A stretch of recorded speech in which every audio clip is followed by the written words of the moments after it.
Hey, we have a few minutes. I want to give a shout out to doing screening at our public schools for COVID.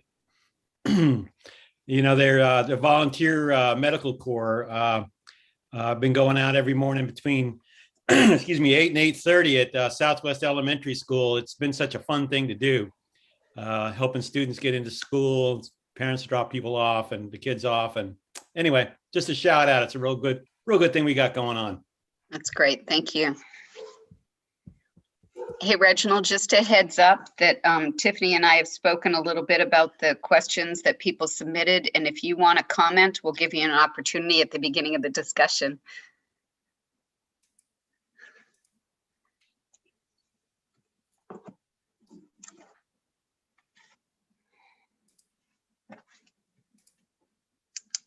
We're live on YouTube.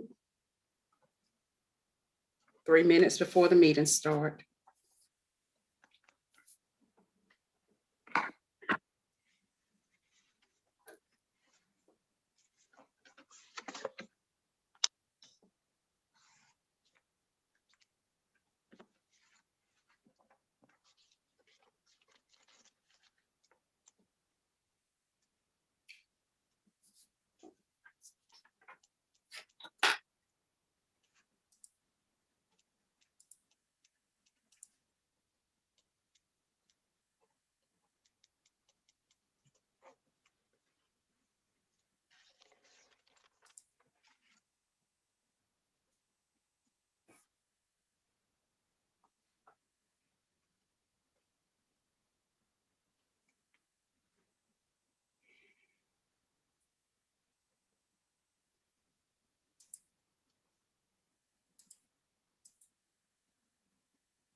Yeah, 1 minute before the meeting start.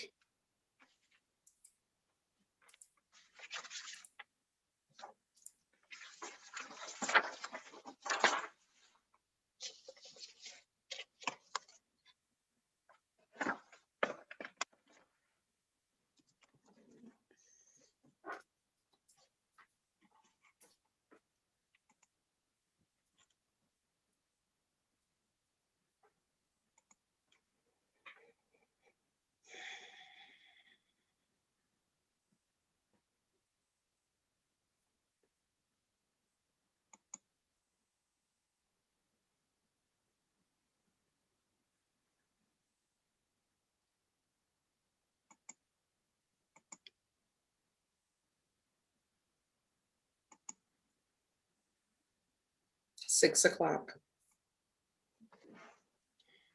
Okay, thank you so much. Good evening, everyone. I want to welcome you to the May 6, 2021 meeting of the Affordable Housing Implementation Committee. I appreciate you all joining with us this evening. I officially call this meeting to order. Prior to roll call, I wanted to mention that we have a new committee member. Mayor Schul has appointed Councilman Charlie Reese to this committee, and their work session is going late right now, and he will join us as soon as possible. So at this point, I'll go to roll call. Juliet? Okay. Diane Cantata. Here. Tiffany Elder. Here. Stella Adams. Here. LaVon Barnes. Okay. Laura Beatty. Lucia Constantine. S. Nicole Diggs. Here. Tammy Farrell. Nicole Furnace. Courtney James. Here.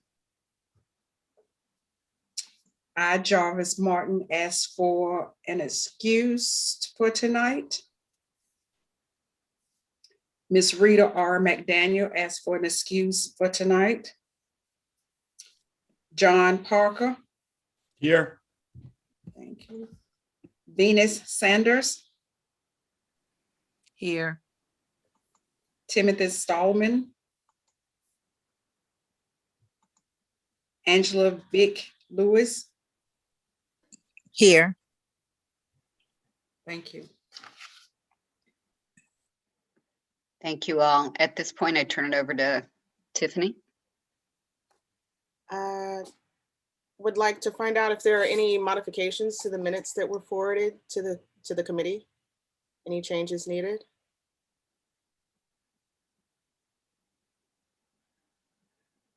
If not, is there a motion to accept and approve the minutes as they are?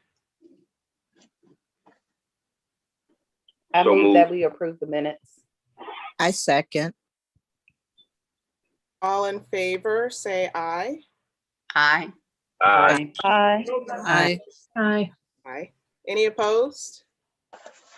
Please share. Okay, Minutes thank are you. approved. Thank you. I'm going to take a few minutes just to review the agenda quickly and go over ground rules. I know most of you are familiar, but I really don't know how many other people are joining us this evening.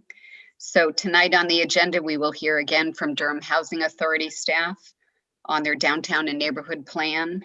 Our co-chair Tiffany Elder will share a presentation about some of the challenges facing us these days. And then we'll have a good amount of time for discussion and hopefully review of some of the questions that you all have or answers you have sent in. And then at the end, we'll talk a little bit about the upcoming meeting schedule.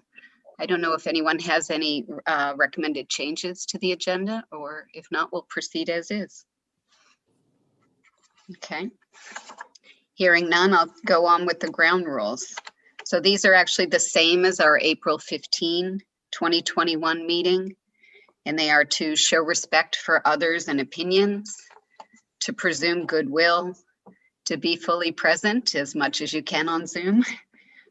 We'll have just one speaker at a time for our virtual calls, and we ask that you all mute, and only the speaker will be unmuted to eliminate background noise. And committee members, if you have the ability, and I see Stella is raising her hand, but I'm not sure if that's related to this or the I, but committee members can raise their hand to speak. And we're still not expecting public comment at initial meetings. The people that log on to the meeting that are not on the committee are able to make comments in the chat, and we are trying to track those mostly at the end of the meeting. We will try to address any comments in the chat and address them as feasible between meetings. We also ask people to use specific examples and to again enjoy the process. So thank you all. At this point, I would turn the meeting over to Anthony, I believe, from the Housing Authority.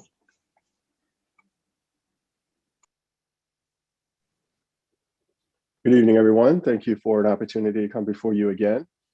I wanted to give you all an update of just things that have transpired since our last gathering or so. So this will be relatively short, but just giving you quick updates on the active projects that are actually moving forward. Next slide, please. Again, you guys are all familiar with the 7 sites overall. Next, please. So the first up will be talking about the J.J. Henderson site, which is both a renovation of the existing building as well as new construction on that same site.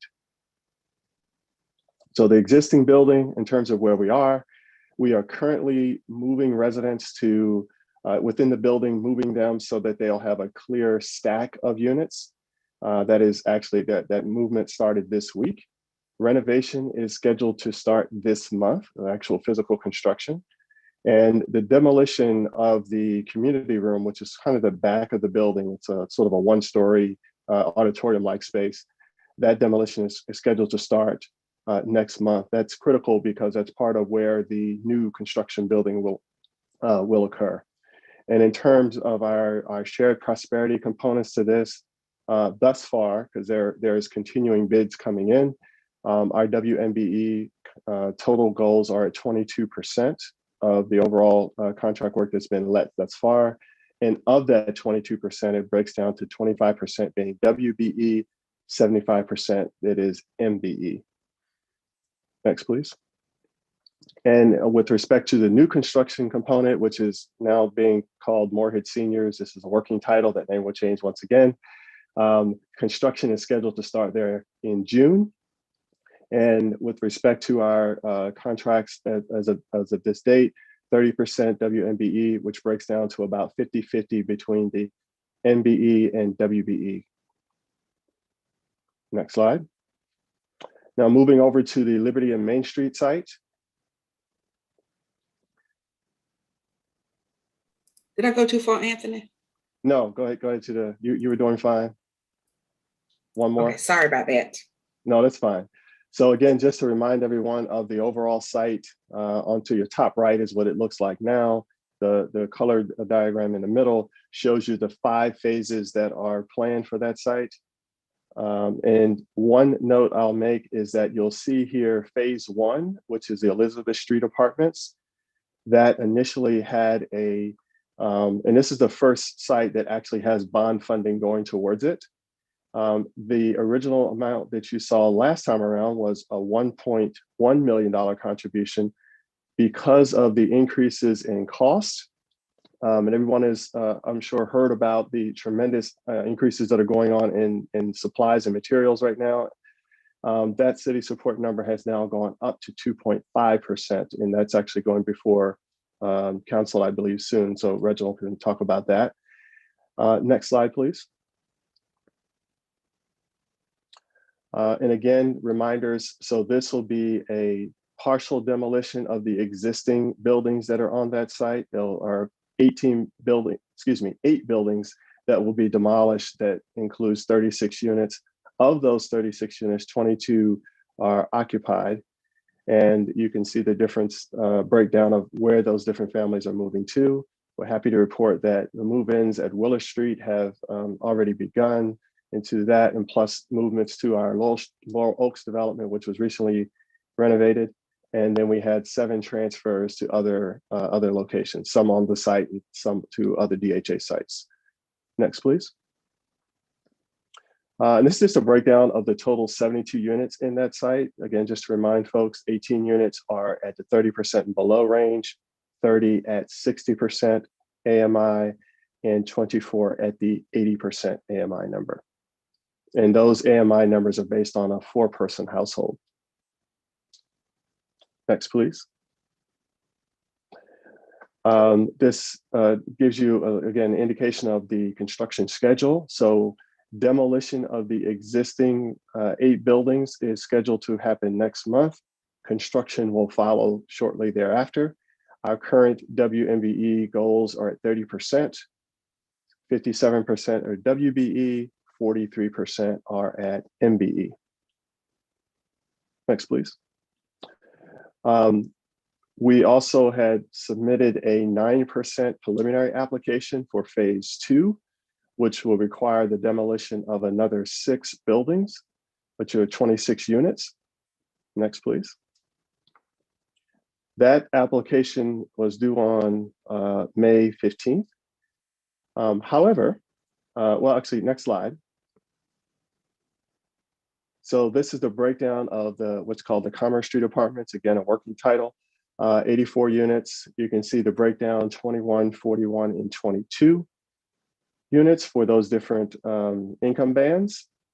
And next slide. In a rendering of the Commerce Street Apartments. Next, please. We don't yet have any breakdown for the MBE, of course, because they're very early in this stage. I mentioned that we initially applied for a 9% tax credit application. However, in looking at this further, developers have now requested to withdraw that 9% application and instead combining phases 2 and phase 3 to now go forward with a 4% application. There's greater cost savings, economies of scale by doing a larger project rather than, the 80 or so units that typically 9% are usually funded for. So they're proposing a combination of sites 2 and 3 and using a 4% application. This all happened just last week. So I don't have more details on that other than what you've heard thus far. But next time we meet, I'll be able to give you more information, pricing, those sorts of things, timing, all of that when we have our next meeting. And that's, I believe, my last slide. So thank you, everyone. Thank you, Anthony. At this point, I think we can entertain a few questions if anyone has any. I have a quick question. Go ahead, John. Anthony, some of these folks that are moved out of the Liberty, are they going to be moved permanently, or are they going to be moving back after it's completed? They have a right to move back once it's completed, but most of the moves now, so for example, the people moving to Willard Street, that is what we call the transfer of assistance. So those are permanent DHA residents in the Willard Street development. So the folks that are moving there are not intending to come back. And probably the same for those that have moved to Laurel Oaks, because those are newly renovated apartments. It's only 30 units over there. And so those folks are more than likely not coming back, but they do have that option to do so. The other families who are in other DHA sites, they will more than likely want to come back, but that'll be completely up to them. And that right is still there for them to come back to available units on the site. Is there any kind of survey or follow-up going on with the folks that are moving that you're aware of? Oh yes, they're still DHA residents. So it's not like they're moving, they're not getting vouchers and they're moving out of the public housing program. They're still part of our DHA public housing inventory. So we are in touch with them because they're still part of our DHA family, if you will. I guess I'm like a general type of question is that when I say a survey, are they pleased with the services? Is it going smoothly? Their satisfaction with the process? As we go through this, there's going to be more and more emphasis on how people are responding to it. That's the story we really need to tell, is the difference we're making in people's lives. Sure. Yeah. So I didn't mention this time around, but we have a relocation company that we've hired that is working with our families. So that's part of my question every week when I talk to my development team is, have we got any complaints? How are we doing? Are we doing follow-up with them?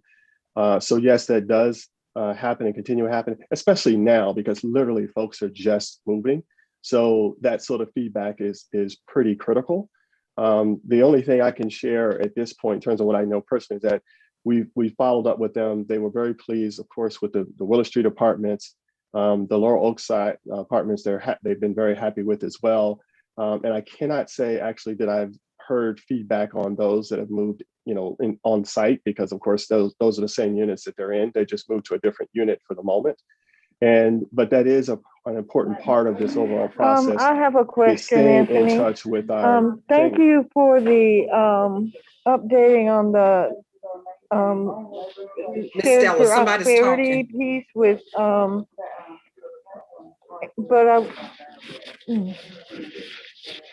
but I would like to know how much money is the total spend, and how much is the total spend with minority and women contractors? If that's something that you could add to future presentations, or know right now.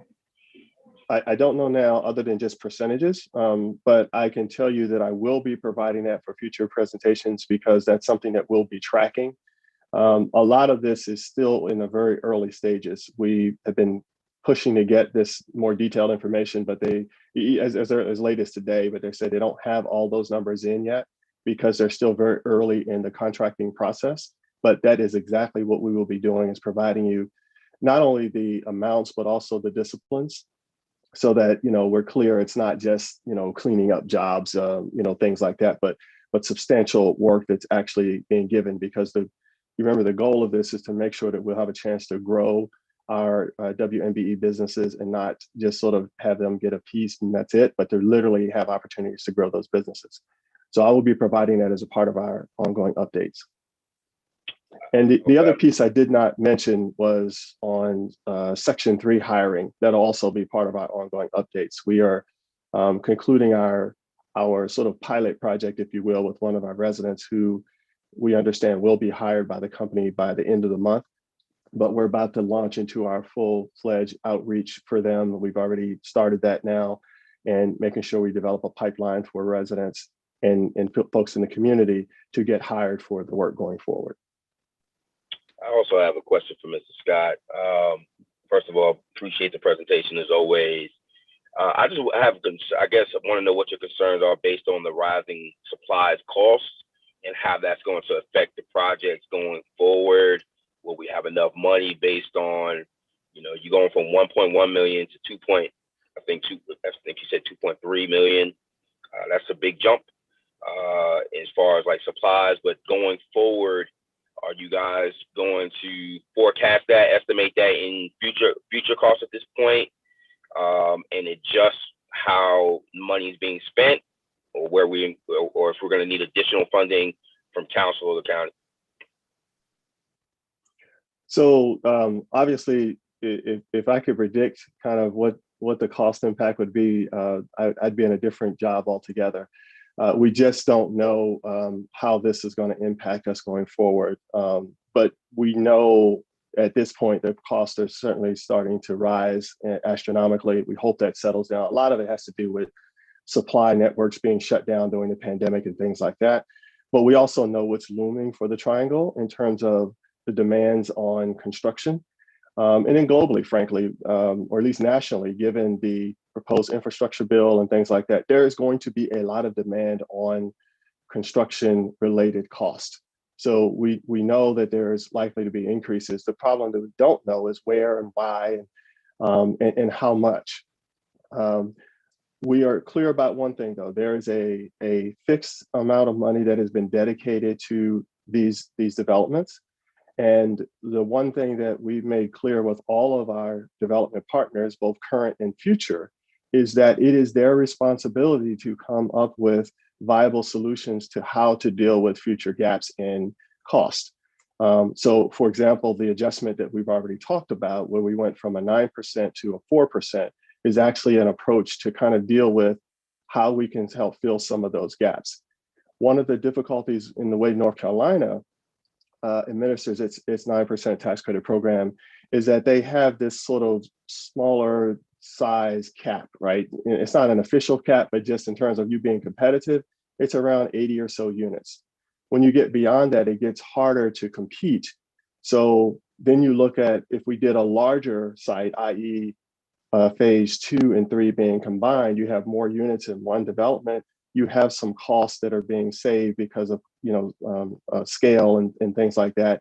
You're not having the same number of transaction fees, all kinds of things. So they looked at that as a way to help kind of mitigate some of these rising costs that we see. But it's going to be the challenge going forward, no question. We're hoping that there'll be other kinds of relief and other things that come as a part of this, but it is really the true unknown right now.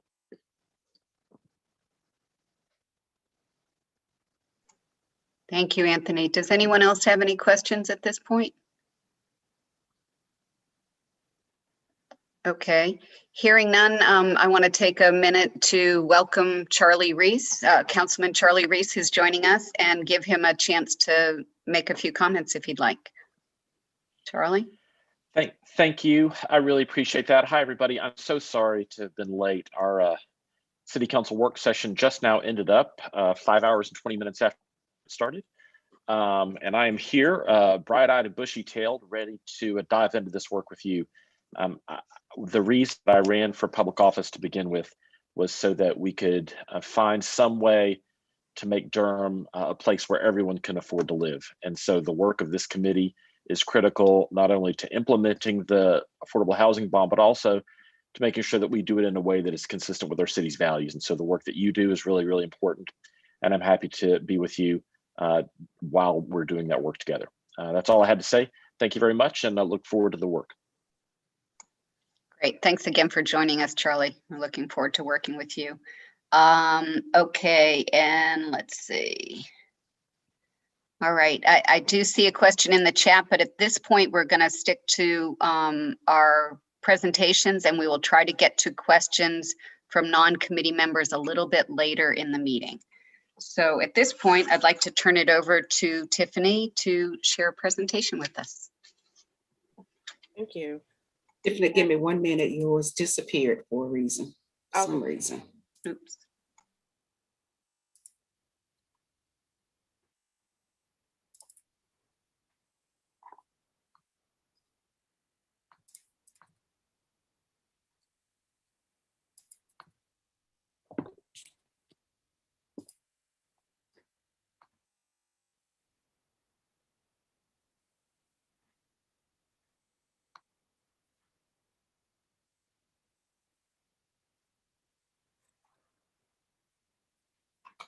Okay.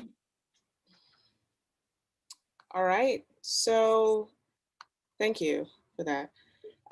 We are just going to take a few minutes to walk through a presentation that I pulled together recently for a group that helps to explain some of what's happening in our market here.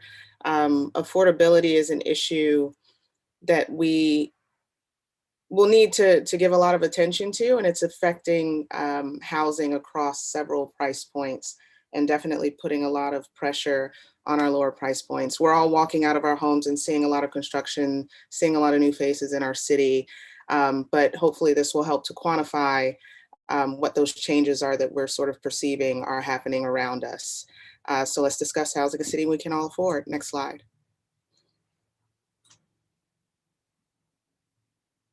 So there are a number of forces at play. We don't have enough time this evening to talk about all of them. We will just talk about these few. The first being low interest rates, increased construction costs, lack of inventory, an influx of new residents, and the fact that new residents coming to the area are bringing higher incomes. Next slide, please.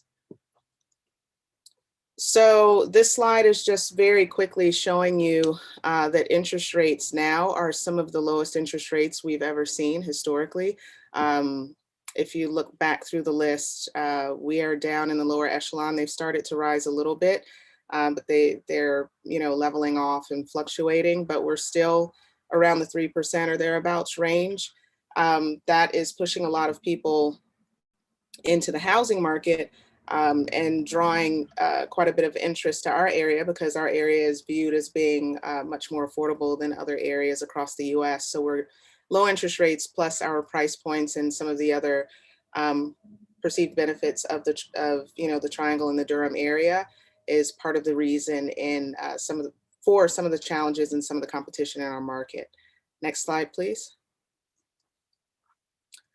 So we were just talking about increased construction costs, and this slide illustrates an article that came out from NAHB, the National Association of Home Builders, which stated that record high lumber prices are adding $24,000 to the price of a new home.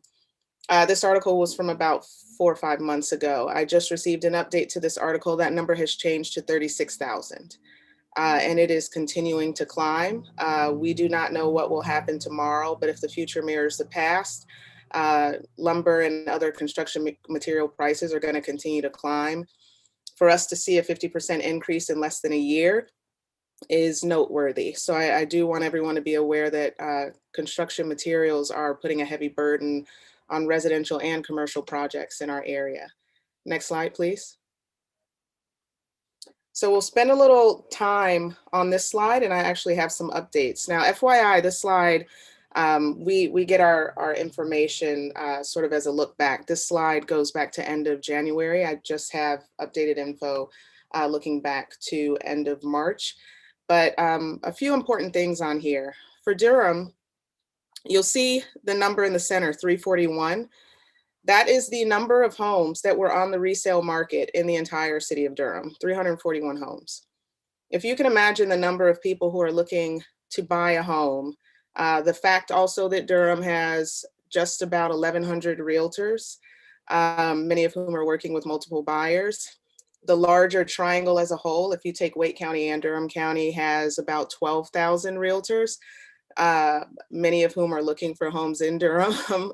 Their clients are looking for homes in Durham, and they only had 341 homes on the resale market to look at. This doesn't include new construction, which is going up, but much of the new construction that you see going up is already under contract and has been, in some cases, for several months. People have been waiting for their construction to start. So this is not a lot of inventory. 341 homes at the end of January equates to 0.7 months of inventory, that number you see at the bottom, which decreased quite a bit. 0.7 months is 3 weeks of inventory. A healthy, balanced market should have 6 months of inventory. What that means is if tomorrow no one else were to put their home on the market, there would be enough homes on the market already per the rate at which they're being absorbed by buyers to last for 6 months. We haven't had, at the end of January, enough homes to last for 3 weeks. To give you an update, end of March, that number is now down to 0.5, which is 2 weeks of inventory. That 341 homes that was on the market at the end of January, at the end of March was down to 273 homes. The average and median prices, want to say something really briefly about that. The median sales price, which is $294,500, which is a higher median than we have ever seen here in Durham historically. The median is sort of, if you were to line up all the sales prices in order and pluck the one out of the middle, that's that number. That differs from the average, which you see at the end of January was 337,000, which is just the average of those numbers. The fact that the average is so much higher than that median means that there are so many homes selling at such a high price point that it's pulling the numbers up. And it's worth just noting that alone is really driving an increase in our market. The increase numbers for average and median, in case you're curious, let's see, year over year, that 294, 325, that 337, 358. Our pricing is accelerating quite a bit in this market, and it's putting a lot of pressure on affordability for housing here in Durham. Days on market, 24 days, is now down to 15. The inventory that is on the market is getting absorbed quickly. And again, it's in some cases pushing individuals out. It's making homes not affordable. It's making it difficult for folks to compete for housing in our area. Next slide, please. So another factor that is very strongly influencing our market is the recent employment headlines and the jobs that are coming to our market. Some of them already filled, hopefully some of them coming available to individuals who live here. You see some of the headlines. Biotech picks Durham for 878 jobs, $61 million expansion, average job 96.5. Clorox, average salary is 120,000. We have on here another job, average wage is 119,000. We have gotten 2 updates recently with Google and another one with Apple, who's coming over to the Eastern Raleigh side of RTP. All of that is going to affect us. Our median income is much lower than these incomes and these jobs, and these are the folks who are going to be competing for the housing that's in our area. And we have to take note that we're going to have to find ways for individuals who live here who want to remain here to be able to compete as well. Next slide, please. So the takeaways here are the Durham market is moving forward swiftly due to multiple factors. Individuals who own here need to understand the value of what they have, and those who want to own need to consider putting things in order so that they can position themselves sooner than later. And also note that the rental market is very high demand as well. We didn't walk through those numbers on here, but the rental market is similarly facing a lack of inventory, similarly seeing very high competition. Anecdotally, I've gotten 2 calls from colleagues who had folks looking for somewhere to rent because upon renewing their rents, their clients' rents were going to go up. One was $350 a month. The other was $400 a month. And some of the apartment complexes in the area have more applications than they have space available. So there is a crunch on the rental side as well. And renters in our areas are feeling it, and we're going to have to find ways for folks to find meaningful housing on the rental side as well. So hopefully these items help to put things sort of into context so that you can understand the numbers of what's happening behind the scenes with regard to the housing market here in Durham. Thank you. Thank you, Tiffany. Very sobering. Do we have some questions for Tiffany? Tiffany, I have a question real quick. Mhm. Is there anything put in place where there's rental increase caps where you can't go over 10% as you're renewing, and that's why they can go up arbitrarily $400? We do not have rent control or anything like that here. There are protections for tenants as far as leases and the laws that control the leases, but as far as where rents are set and where renewals are set, there's nothing that limits that. Tiffany, thank you for your presentation. Do you have any information on the number of out-of-state buyers versus in-city movers? I have been looking for that, and I have not found anything related to that. The only information that I have for out-of-state versus in-state are income information. Some of the demographic information, like, you know, I know we've all heard the statistic that the folks who are moving here to Durham on average make $10,000 more a year in income.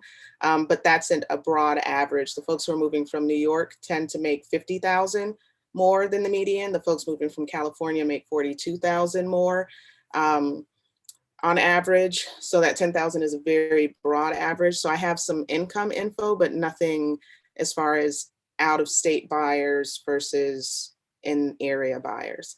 I can speak anecdotally from conversations that I've had with colleagues about the definite increase in the number of out-of-state buyers who are paying attention and who are very active in our area. I'll add a voice to that chorus anecdotally as well, is that it's really difficult to have our own Durham residents not be able to buy properties when people that are coming from out of state are just blowing the prices out. Courtney, do you have anything to add to that? Yeah, I was going to say one of the things, and again, this is anecdotal because as Tiffany referenced, we do not have stats on this. I think it would be good data to collect, but we don't. In our office, that number is right now, just from January through now, hovering at about 50% from out of state versus really within the triangle.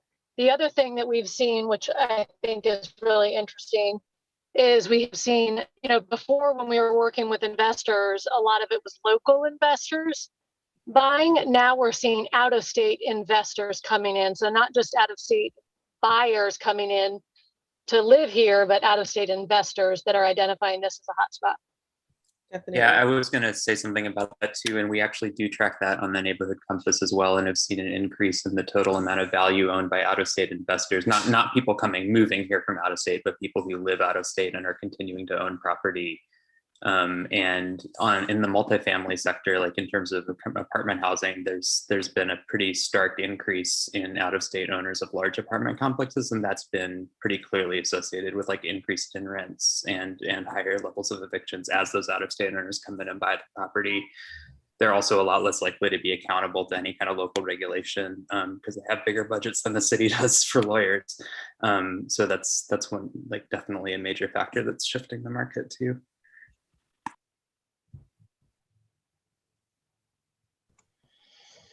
Well, thank you again, Tiffany, and thank you all for sharing your expertise and comments.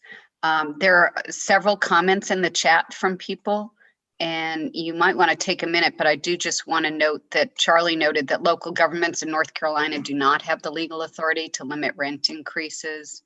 And Timothy, thank you for that link to the compass. Juliet, maybe we can compile some of these and send them out later. Let's see. Okay. At this point, we were going to move to the discussion unless anyone had other additional comments related to this. I was just going to, we have a lot of time, so that's a good thing.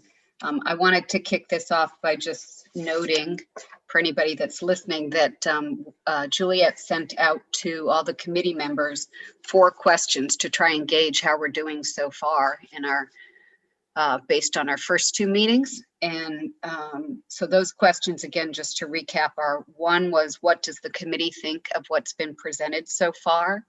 And in general, people have been fairly positive about what they've heard and the quality of the presentation. So I appreciate that. The second question was whether people had questions or concerns, and there were several, and I'll share those later. The third question was a request if anyone wanted additional information in any particular area, and there were lots of good suggestions there, and I think we'll have time to discuss all that. And the fourth question was, again, did you have any suggestions or desires on where we go from here? So not everyone responded, and so I certainly want to open it up if people want to add comments, but I know you haven't seen everyone else's comments, and we can move through those, or we could do a broader discussion on tonight's presentations. So we have lots of time to talk, and I hope this will be a lively discussion. So any feedback at this point, or otherwise I'll start sharing some of the information that people shared. I'd like to ask a follow-up question, perhaps for the folks at the city. Tiffany referenced some employment headlines, and we've all seen the deal with Apple. I'm curious if in negotiating any kind of incentive packages, the city or the state considers asking for contributions to affordable housing funds. Happy to take that one. Go ahead. Or no, Reginald should probably take that. Yeah. Well, council member, you probably know a little bit more than me, because from my standpoint, I'll talk about the when folks come before the council does encourage developers to make contributions to the affordable housing fund. But in terms of the negotiations on the businesses, we don't have anything to do with that. And that's where the council member can elaborate, because I know he knows more than I do. Thank you, Reginald. The bottom line is, with those two, with the Google and Apple announcements recently, on the Google side, Google has not asked for and will not receive any economic incentives. They are moving forward with an opening up of an engineering hub, and are attempting to pursue almost exclusively local hiring for those jobs. And having said that, I think I have discussed the possibility of Google helping us with our local housing issues. And I think that'll be a conversation that continues going forward. Like I said, they aren't getting any public money for this move. Apple is obviously getting a ton of public money. And for better or worse, neither the city or county of Durham was involved in that process. The first I heard about it was when it was announced in the press.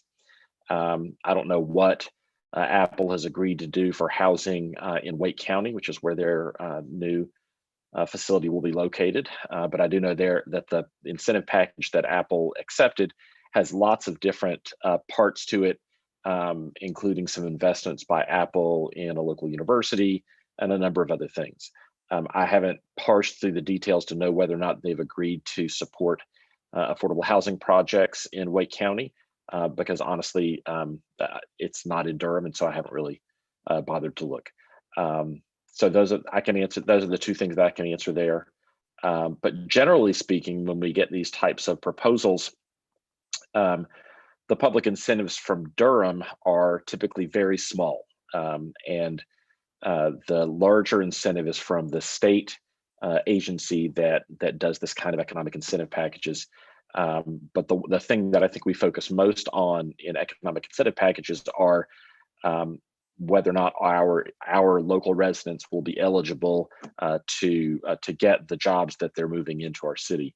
But I think as the market begins to do what it's doing, looking at those types of the possibility of participating in our, say, for example, our dedicated affordable housing fund is something we should definitely look at. The problem is, as I said, the Durham investment in those deals is typically very small. And so we're not really an indispensable party in that way. So I hope that helps. Thank you, Charlie. Reginald, did you want to share any overarching comments about the feedback we got, or otherwise I can start through it, however you like to proceed? You're muted, Reginald. I'm on mute. Famous last words. You're on mute. No, I would think we can just go through them. I appreciate the questions. They're great questions. And to reflect the questions I think that are out in the community. So, I mean, I would just think that we can just kind of walk through them, and those that we can answer now, we can. And if we can't, we'll get an answer and bring it back. Sounds good. Tiffany, did you want to say anything at this point, or we'll just start? Yeah, let's dive into the questions. Okay, great. So I know that there are questions in the chat and Q&A, and we will definitely try to get to those. If you're a committee member and you have already written something in there that you want to highlight, if you could wave your hand, I can now see the screen, and that's a better way to do it than trying to monitor the chat. So feel free to interrupt at any point. But as I go to mute, again, the feedback on what's been done so far was generally positive. It's also cause for alarm and concern, as reflected by much of what Tiffany just said and others have shared. So I just wanted to note that there is concern. Let's see. Everybody's information is combined, so it's tricky to look at all of it. But okay. We did have some specific concerns for the Housing Authority. So if you don't mind, we could share those with Anthony and see if he wants to respond now or later.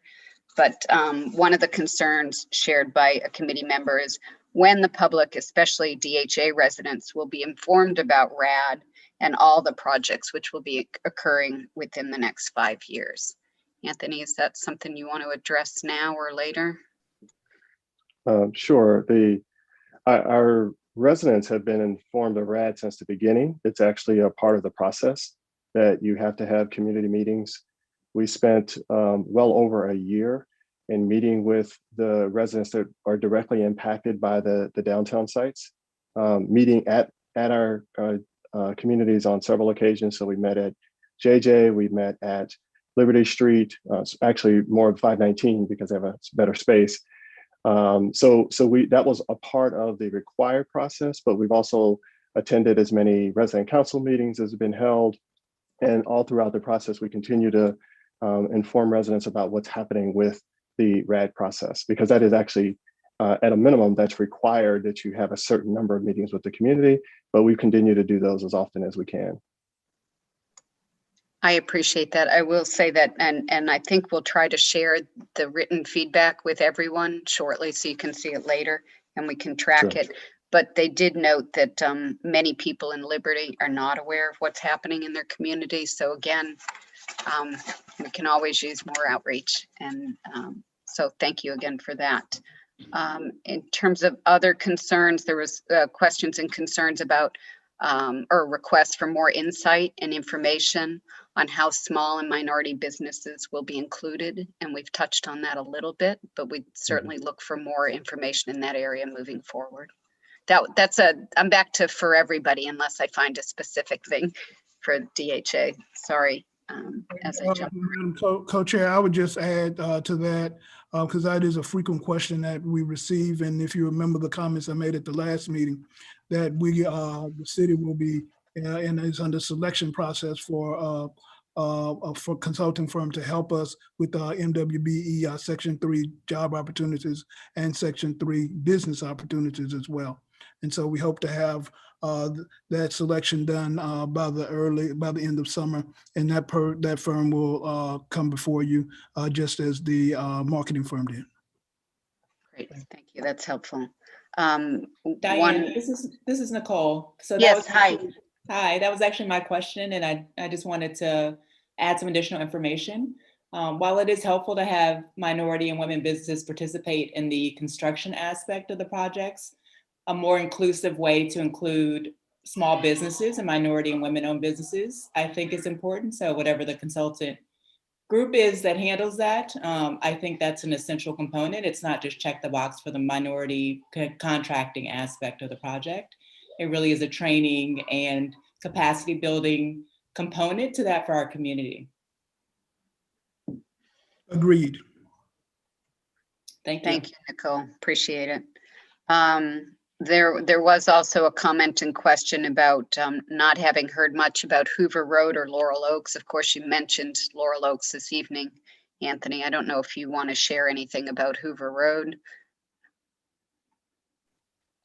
Well, Hoover Road is not a part of the bond component, but all of our properties are, well, let me start with Laurel Oaks. I did talk about them, I think, with my first presentation. We did do about a $1.6 million renovation of Laurel Oaks, 30 units, and that has now been completed. And as I mentioned earlier, some of the relocation from Liberty Street Apartments is to the Laurel Oaks community. So that has wrapped up all of its renovation work. And as far as Hoover and all the other properties that we have outside of sort of the DDMP and outside of those that have already begun RAD, we will be looking at doing additional renovation work.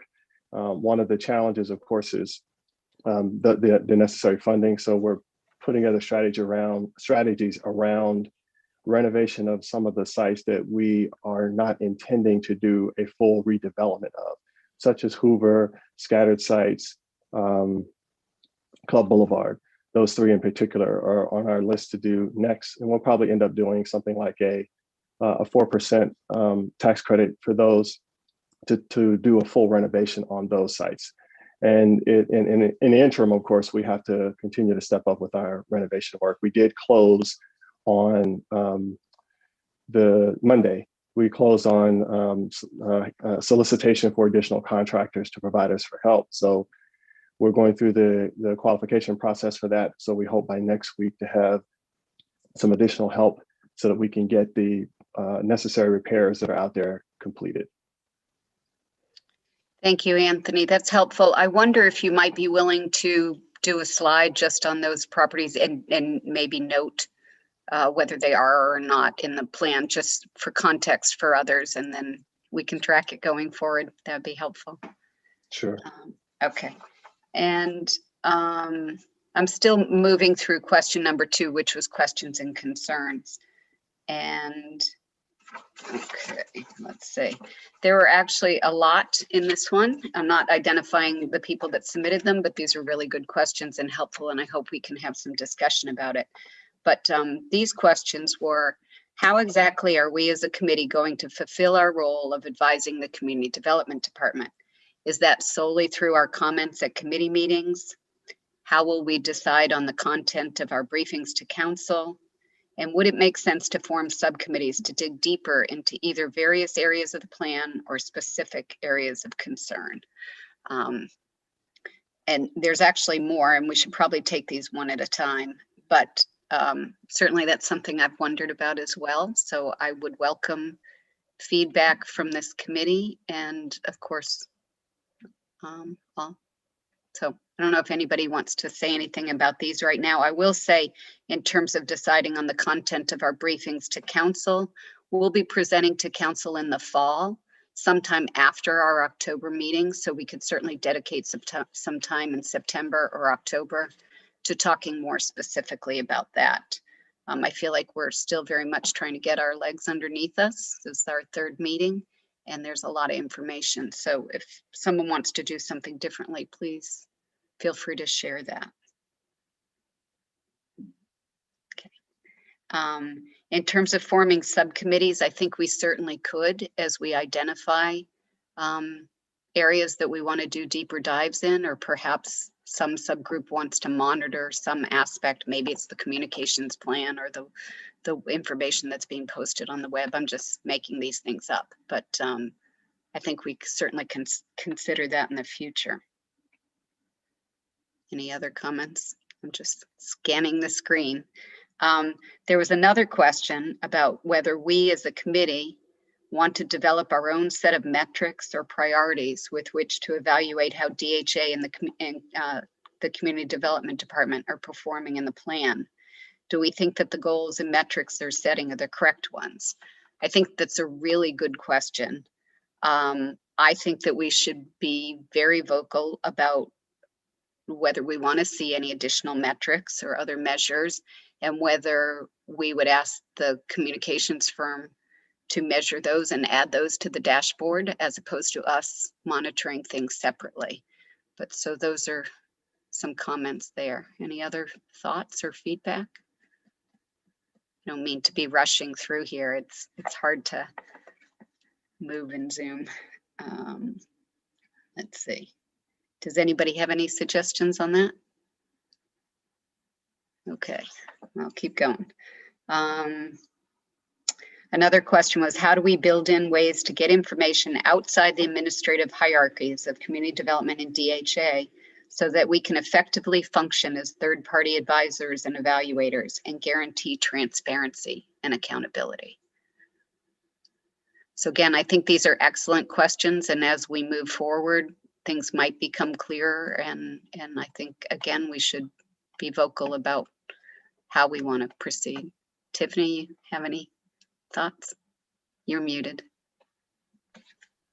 And I apologize, I was going through some of the comments in the chat, and oh, going great. back and forth within the spreadsheet, but I did catch the piece about our determining and being more vocal about speaking on how things are going and our opinions on that. So I do agree that we need to have more conversation about that and make sure that everyone within the committee is sort of on the same page.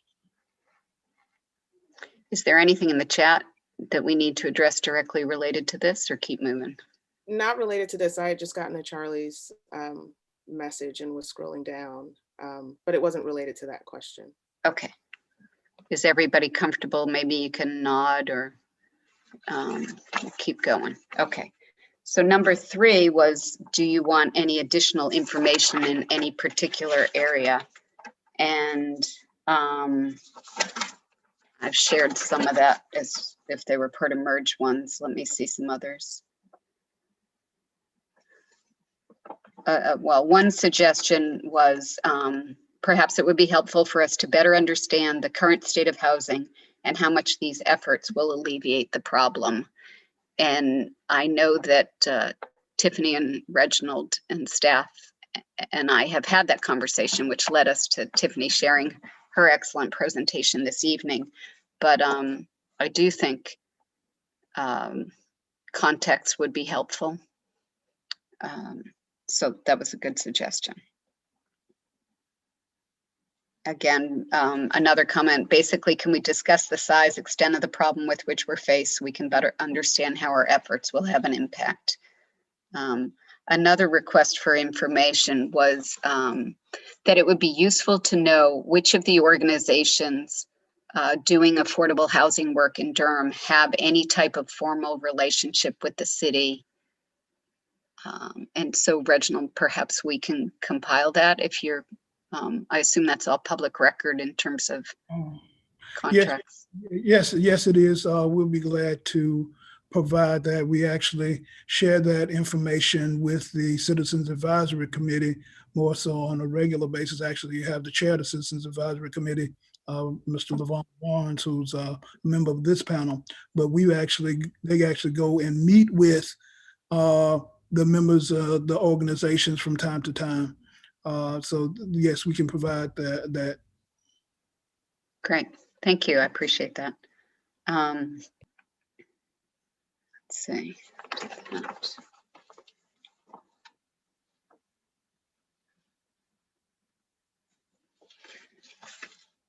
Sorry, again, all right, this one was about concerns again about relocation. That would be DHA specific.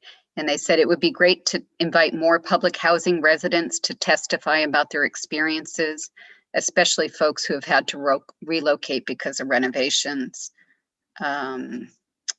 Another question was, what, if any, sustainability and green building goals for new construction are part of the bond? And also a request for more detailed information on how performance relative to diversity hiring goals are going, particularly around hiring neighborhood residents. Okay. And lastly, on question number 3 was they'd like to hear from the Community Development Department and the DHA in terms of what are the decision points at which they feel that input from the committee would be helpful and impactful. So again, those are all good issues that we'll try to keep addressing. Let's see if there's anything else I missed. Nicole, please go ahead. This is something that we touched on when Charlie was on and what Tiffany alluded to. I think it would be helpful to share with the public kind of what the city and county controls and what the state controls. I think there's a lot of confusion about the limitations that our local agencies have. And so I think that that would really help the communication with the community about how to get change in certain areas at a state level versus what we can do in the community here. And I assume you're referring to more than just planning and zoning, but just general overall. Like the rent control aspect, like there's some things in other states that are a much more kind of liberal and tenant friendly that we don't have the option for here. And I would agree with Nicole on that. As far as just educating our fellow citizens here, because there are a lot of assumptions and sometimes there's a lot of misinformation within the assumptions about what city or county's capabilities in general are. So I definitely am in agreement of making sure that we can educate, especially folks who are going to be directly affected by this, about what's reality and what's fantasy right now, and what we can do to help foster some change from the state to allow local municipalities the ability and the power to set home rule, right? So, yeah. But I definitely agree with Nicole. Sounds good. I appreciate that feedback. There was one other point, and let's see, where did it go? Oh, there's actually a few. So this is question number 4. Not all of them were broken out, as I mentioned before. And it was additional suggestions regarding discussion on how we include small businesses, support for independent property owners currently providing naturally occurring affordable housing. And it would also be nice to visit a DHA property. So if people are interested in that, I'm sure we can arrange that. Okay. And one other point is the request is that we should be made aware of any upcoming RFPs that the city or DHA will be putting on the street, and any details on problems meeting MWBE goals on projects underway, if there are any problems. So I hope that I highlighted some of the key questions that people shared. At this point, I'd like to see if there are any other comments at this point. And I do have one Please. comment, if I could. I neglected to talk about this, but we are in process of issuing RFP for development partners for the other 3 sites. That is the DHA office space, Forest Hill Heights, and Fayette Place. So that is coming up and would be issued probably in the next week or 2 at the most. Great, thank you. Any other burning issues? Anyone want to comment? Otherwise, I think we could go to comments in the chat and Q&A. And Tiffany, I don't know if you have scanned those enough that you can sort through that, or I'm happy to do it, whatever you want. And you're muted. Okay, thank you. Oh, and Lucia had a comment as well. Yeah, I think this might be outside of the purview of the committee, but I'm curious with the funding from the federal government coming through for rental assistance and homeowner assistance. I'd love to hear a little bit more about how the city is Be quiet. And when emergency rental assistance will be announced. And if that's outside of the purview, I understand that too. Well, I would say, again, Reginald Johnson, Community Development, not necessarily, it's outside of the funding plan that with no funding we have of the 160 million. And so as we mentioned in a couple of sessions, meetings ago, it did not include COVID funding, but we can tell you about the COVID funding. So for example, and I may turn it over to Karen Lotto to talk a little bit, but we received funding for the emergency rental assistance, part of the legislation that was signed by the former president. And the city received $8.4 million. The county received 1.2. The county is going to be the administrators of that funding through the Department of Social Services for emergency rental assistance. And that program is getting ready to be released opened any day now. And so that we actually transferred our funding to the county for them to be able to administer, because they have the infrastructure to do that. Karen, I don't know if you want to add any more to that on that point. No, I think that's the basic of the point. We're happy to talk about what the program covers, if that would be helpful. And just to flag, this is the first of what we expect will be multiple rounds of emergency rental assistance. So this is a direct allocation, as Mr. Johnson said, from a December piece of legislation and the prior administration that came directly to the city and the county. We expect that we will also get additional funding from the state, from their share. And then there was additional emergency rental assistance funding included in the American Rescue Plan that was approved in January. It's going to follow pretty much the same rules, but we don't yet have allocations.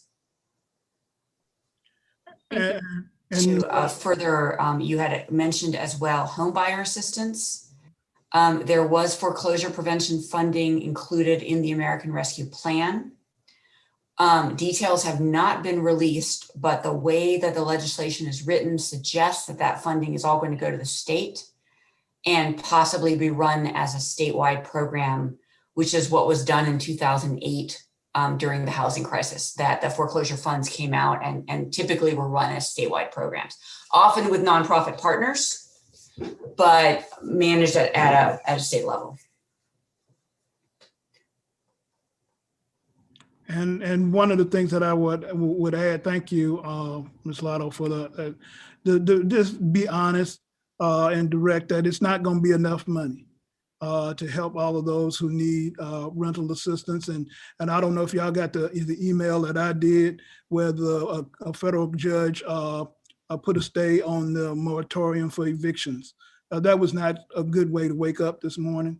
But that's a reality, knowing that we already, don't have enough money, but that's kind of where we are. And what I want to do, going back to the original question, Madam Co-Chair, is to make sure that we don't get discouraged, but we do understand and appreciate the enormity of the challenge. And if I could just comment from a DHA perspective, we are going to be working with our residents. We have almost 700 residents that are currently behind in their rent. And we are going to be working with those families directly in applications for the funds that DSS has that Reginald spoke about and Karen. And so we are gearing up with a small team of people that'll be going through accounts, reaching out to those residents directly and applying for the eligible funds that we can.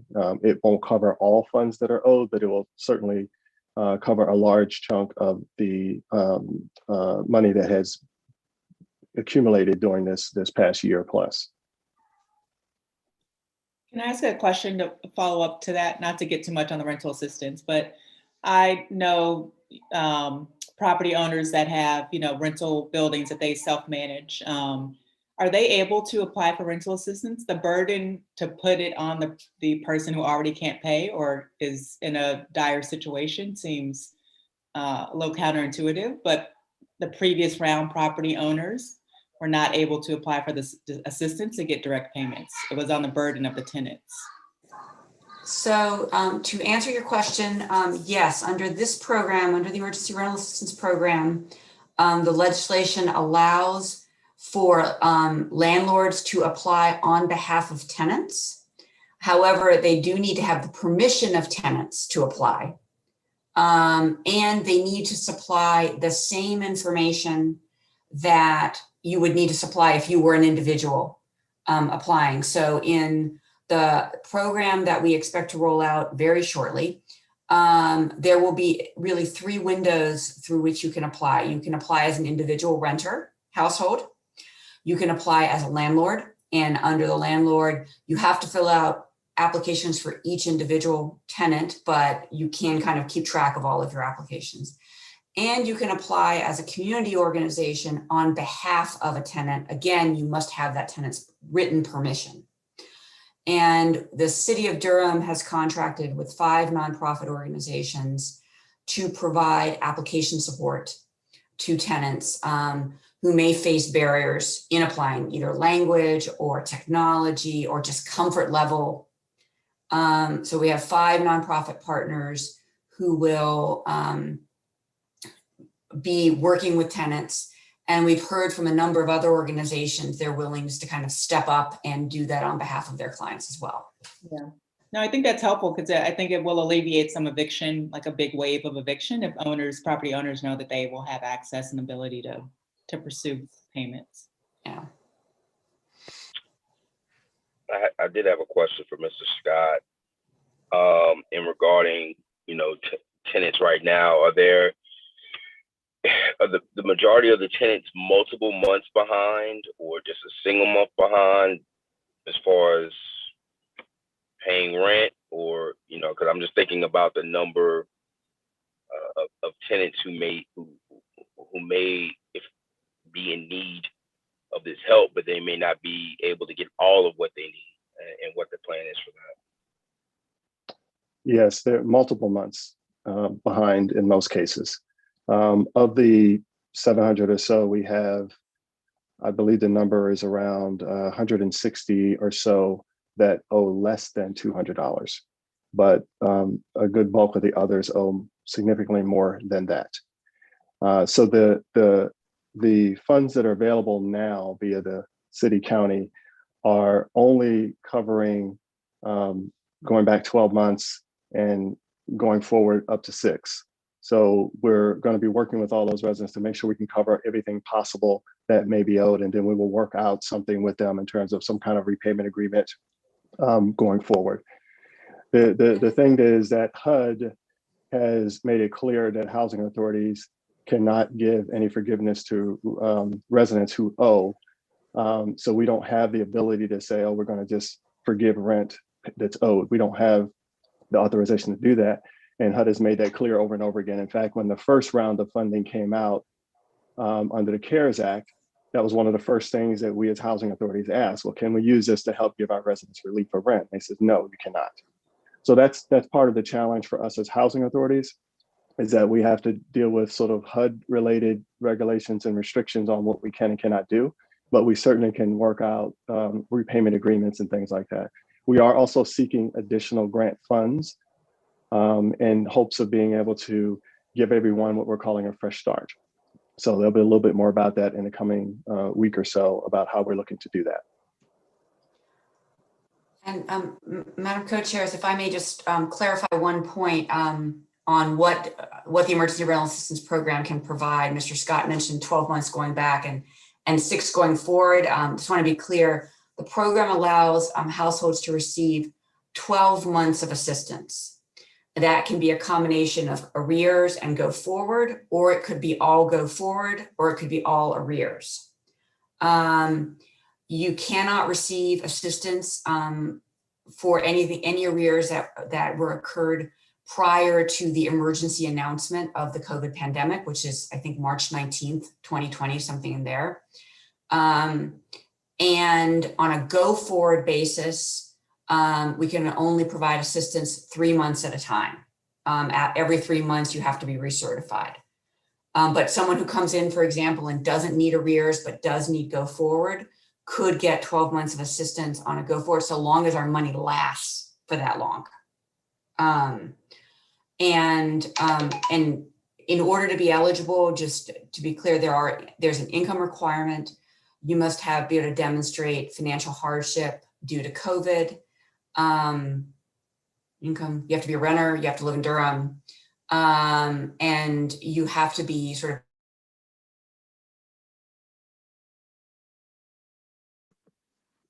Hi, I just have a few comments. And the first one, I want to ask a question to Reginald That they're Johnson. going to qualify for. Mr. Johnson, who delegates that the money is that social services have to be in charge of paying these people back rent? So that's a good question. So we received an allocation because we are a city entitlement jurisdiction. Mm-hmm. We don't have the ability, we the city don't have the infrastructure to distribute the money. Okay. To actually do, we don't have a mechanism to do that. So we needed to engage in with somebody entity that does. So that's the Okay. one.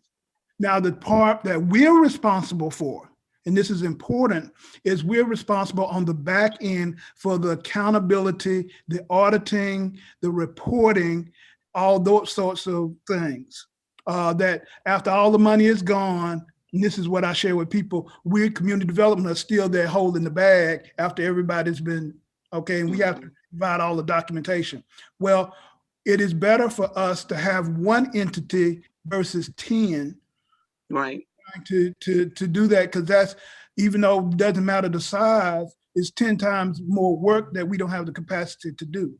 So one of the things that we did is that we looked at, well, where in Durham who already has the mechanisms to be able to distribute. I mean, it's a place where people can either go or has the infrastructure, they have people, those sorts of things. And earlier in this year, well, I always tell people I lost a year with COVID.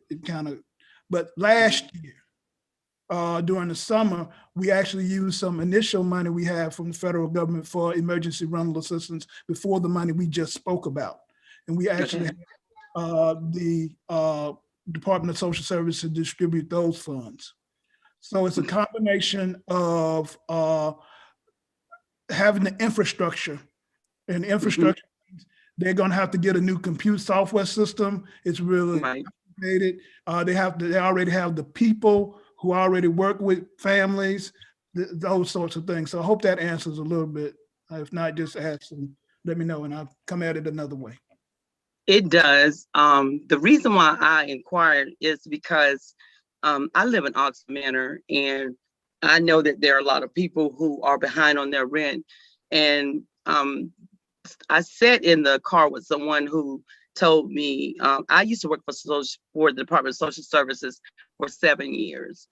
And one question I asked, I listened to a resident and the questions that they asked the resident over the phone, because they were not in person.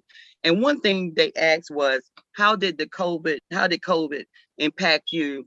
And she said, well, I had to take my money and buy other things like tissue and stuff for my family. So I got behind. And so she said, well, that's not a reason for me to pay your rent. So my question is, what is a reason? Because everybody in some way, somehow was impacted by COVID-19. And I guess I'm asking, what are the qualifications? Are they so stringent that the people are not going to be able to get their rent paid through anyone, not just through DHA? But why are the rules so strict where they cannot get their rent paid when they really have that need? Okay. Oh, that's a good question. I'm glad you asked that question. So what I'm going to approach it in this way. So 3 different buckets of funding. Remember I told you about the auditing on the back end, and community development keeps up with the strings on it. So what you're talking about is the funding money that was we issued in the summer to start with. And that money was community development block grant funding that was COVID funding.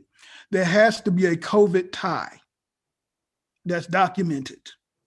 Now, I'll let Ms. Lotto elaborate because she works a little bit closer, you know, to the extent of that, but that means it has to be a COVID tie that's documented. That was part of the funding. Then there was the HOPE program, which is another set of funding that came that the county administers. We didn't have anything to do with that. Then you're talking about emergency rental assistance. Now, the emergency rental assistance, and Ms. Lotto can talk about that, you don't have, the COVID tie is different from the other funding. So Karen, if you would mind kind of elaborating in that framework. Yes, sir. So speaking just to the new program, the Durham Emergency Rental Assistance Program, that program has 3 criteria that people must meet according to the legislation in order to qualify. They must meet the income threshold for the program, which is 80% of area median income with a priority on 50% of area median income. And that's based on your income now. They must have a COVID-related financial hardship. And I'll speak to that because that's your question. You have to be able to show that you either lost your job, you had more expenses, you got your hours cut, and they have to be housing unstable or at risk of homelessness.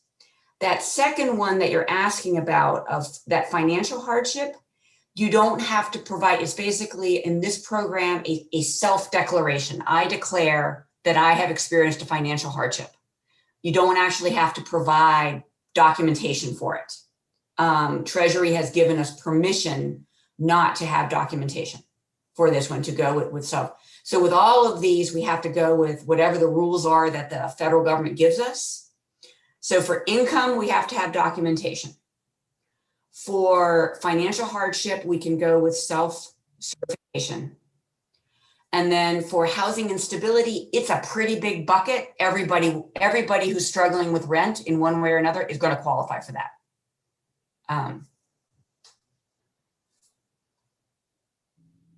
That was a little different from the COVID funding last year. And so one of the things we're restricted by is what the rules say when the legislation of the particular funding. That's what's governed the uses. To be quiet, we don't necessarily sit up and decide the rules. The rules are given to us. And that's where I think Nicole and I are trying to chime in on the education piece, because to go back to the original committee member's question of, what are the qualifications? I'm positive that most folks who are in the most desperate need don't understand or know what those qualifications are for each of those things, and how that communication gets put out there. Like, they may not know, they may not have kept records of from a financial standpoint, but they may be able to get records or something like that. Is that information that we can give out to, especially to whether it be DHA residents or folks who are in need primarily, so they can understand the breakdown of the money, the breakdown of, okay, here are the qualifications for each of these things. This is what you have to meet. And so you need to get your ducks in a row now, so when that money drops, that you're ready to go. So I can just speak from a DHA perspective. And for us, we're going to be working directly with each individual household. So we'll be able to provide them with the background, the information they're going to need. All of that is going to happen with our staff. So I can tell you that will happen with the DHA residents. Because one of the things that you heard is that you have to do individual applications, and it has to be a joint effort between you, the landlord, and the resident that you have. So for us, we're going to be working with them directly, make sure that the accounts are straight. Any questions around that, all of that will be handled prior to, and then we submit the application in conjunction with that resident. And just adding on, when the program launches, there will be a package of materials that we will be sending out to everybody and their brother. Essentially, we have a very long list of people, and we can certainly share that with this committee too. so that folks can push that information out to their networks, because our goal is to have the information reach everybody who needs help, because we are actually going to have a significant amount of money coming into our community over the coming months. So even if we spend down this first round, there is going to be more money.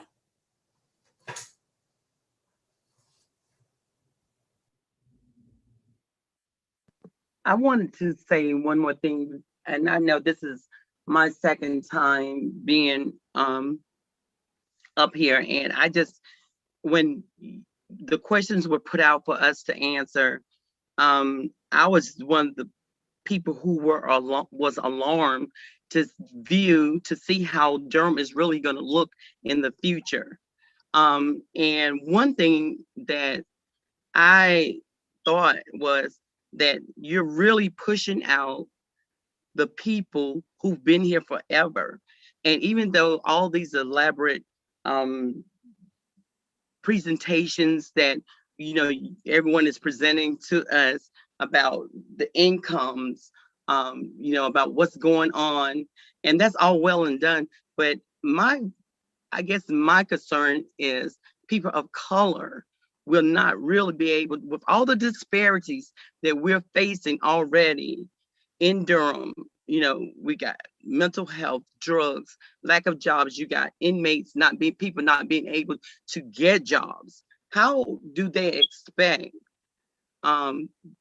people of color to afford these homes? Or is this what affordable housing is for them to just stay in apartments and condos for the rest of their lives? And I know about the other program with the houses. So I guess to me, I'm trying to, like I said, this is my second time, but I'm really baffled on trying to see how are we going to be able to afford some of these $294,000 homes or 300, because it's going to, like you said, with everything going up with the materials and supplies increasing all the time. How are we going to be able to afford a lot of these homes that they're throwing away? And I did a project on a class I was just doing, and it was just really baffled me that no one, and all of us lived in Durham, knew about nothing about Liberty Street. They knew nothing about what was going on downtown. All the thing they knew was there was reconstruction happening, but not what's going on. And we can say, well, you need to go on the internet, but for me, and definitely out here in our communities in public housing, people are not aware of what's going on. When they go downtown, they see a difference, and what they're seeing is something that they feel pushed out of and they don't feel a part of. And that's really not fair. So everybody should feel a part of that. And, even though some of us, I have a master's degree, and a lot of people have degrees, but some people are not going to be able to get those jobs making that $100,000, $110,000 to afford these homes. So does that mean that we just live in condos and affordable housing and in apartments and stuff for the rest of our lives if we're going to live in Durham?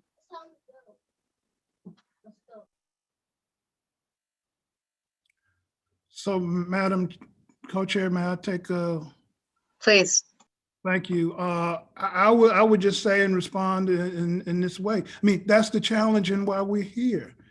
The reality is what you see downtown, indeed, what's going on around the city is related to the free market. It's not the government that's doing that. It's the free market, meaning because, prior to COVID, we had 20 people a day moving in here.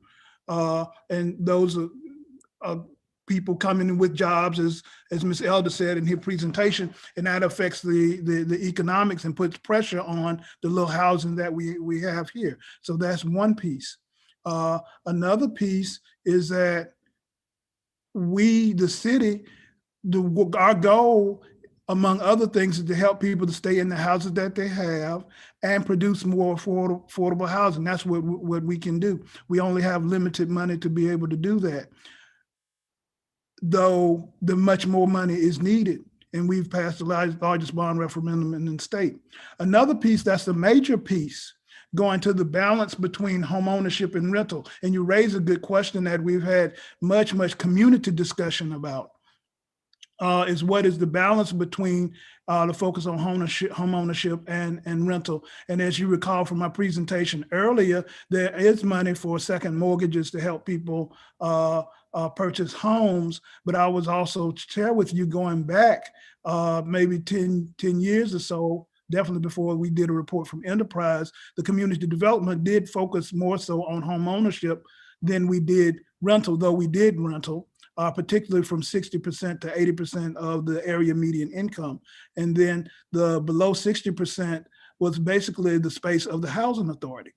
Well, after we did some analysis and had a report, and the city council decided they wanted to focus on those with the most need in terms of that were over housing burden.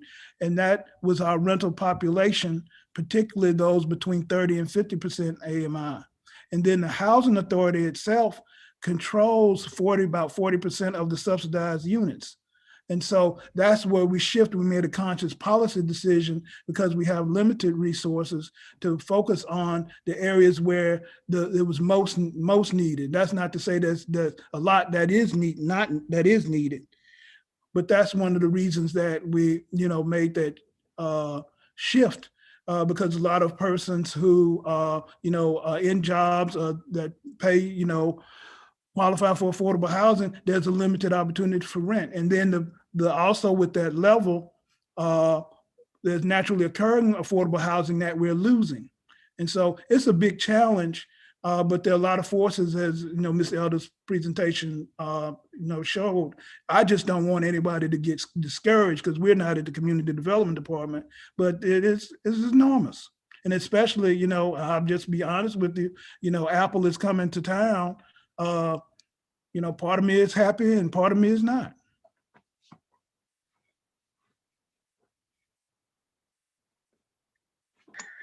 Well, thank you all for those important points and thank you for the feedback. And at this point, Tiffany's going to talk about the tentative meeting schedule moving forward. Unfortunately, we're out of time. We didn't get to many of the questions in the chat and the Q&A. We'll be looking at them again and trying to incorporate as much as we possibly can in the next meeting.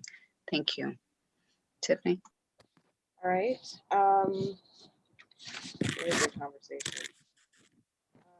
Regarding our meeting schedule, thus far, the decision was made to have some back-to-back meetings that were more frequent because there is a lot of information that needs to get pushed out to everyone to take into account what's happened thus far and to get everyone prepped for what's going to be happening moving forward. So we had the initial 2 meetings on April 1st and April 15th, and this is our 3rd on May 6th.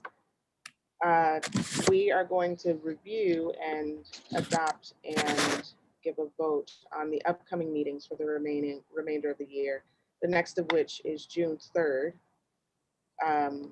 And following that, we're skipping July and August and having a quarterly session on September 2nd, Thursday, and another following that the next month on October 7th.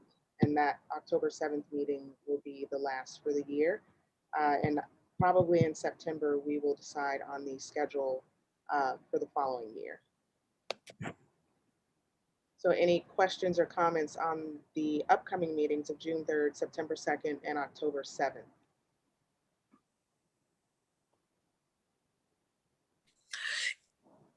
Yes, hello. Yes. On June the 3rd, Hillside is having their graduation. So it may be some that, well, I know I won't because my grandson's graduating. So I know I won't be able to attend it. And I don't know how many other parents will, but Jordan as well. Yeah, it's not going to be virtual. It's going to be at Central. So is there a way to have another date?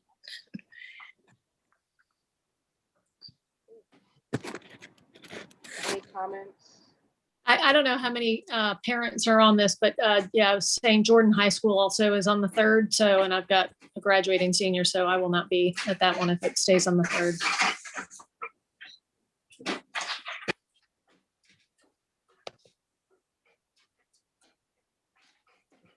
I'm an educator, and we got graduation on the 2nd, and I got other education responsibilities on the 3rd as well. So yeah, the 3rd, if we are able to shift the 3rd, I don't know how the committee feels, maybe to the next Thursday after that, that might be better.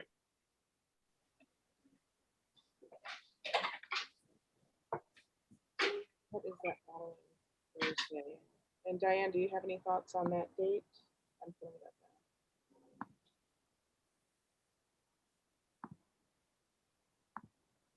It's the 10th instead of the 3rd, June 10th. I can do that. Can others do that? June 10th works for me. It works for me as well. It works for me. Is there any conflict with anyone for the 10th? I won't be available June 3rd. This is Nicole Furnace. June 10th don't work for me. Oh, I mean the 10th, sorry. I won't be available June 10th.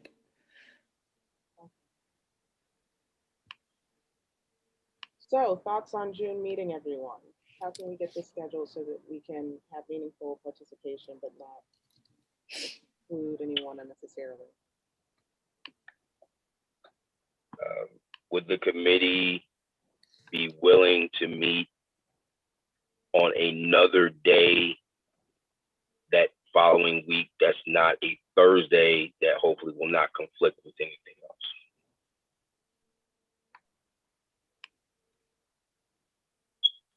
Or further, is there something in that June meeting that is pertinent for us to have that we are not going to already know or be following up from this particular meeting?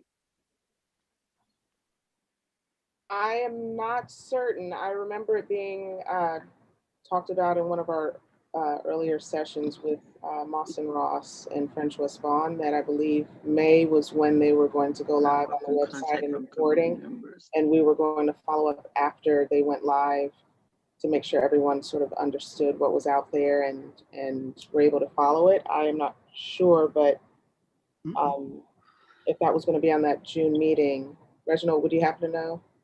Yes, that was planning on to be on the June meeting, but that's not, we can have alternative ways to get you that information. Okay. So that's, we don't necessarily meet for that purpose. The more important purpose is to the extent that you have discussion, want to have discussion, but if you don't, just know that you will not meet in June, July, and August, and that's the decision that you can make. Madam Chairs, would you entertain a motion to cancel the June meeting unless there was something that was pertinent that we would need to have a meeting, and just move the next meeting to being in September, which would also give us more than enough time for the website to have been running. Money should be distributed. We should have a lot more information in September than we would, I think, next month. I personally would be hesitant to cancel a meeting. It's always unfortunate when not everyone can attend, but I mean, you do have a certain number of excused absences so that, you know, no one's penalized for not coming. I prefer to continue the discussion rather than wait all the way till September, but that's me. I'm open to moving off of June 3rd to June 10th or any other day. I do, with a group this size, we will always have absences. And meanwhile, congratulations to all of you with the graduating seniors. It's such a big deal. So I'm not trying to favor anyone over another. And Timothy just wrote, could we move to July? The city traditionally is on break in July, and I think our staff and council members need that break. And so I'd prefer to stick with June. We can look at a different date. We can maybe do a doodle, but I don't know that we'll ever come up with something where 3 or 4 people won't be able to attend. So that's just my reaction. So other thoughts? It sounded like the 10th worked for more people than the 3rd. The 3rd also doesn't work for me. And I heard, I think 4 or 5 folks that didn't work for us. I don't know if we could do a straw poll or something if there's only one person who's out on the 10th, and it works for everyone else. Do we want to do roll call to ask? It's some that aren't on the call as well. So how would they know about the information? We wouldn't be able to vote. Right. And I would just say from a staff perspective, our position, we'll work to accommodate the decision that you make, but we probably would need a decision for our scheduling purposes, whatever the day would be. So if you have it or not, or if you're gonna have it, what day you're gonna have it.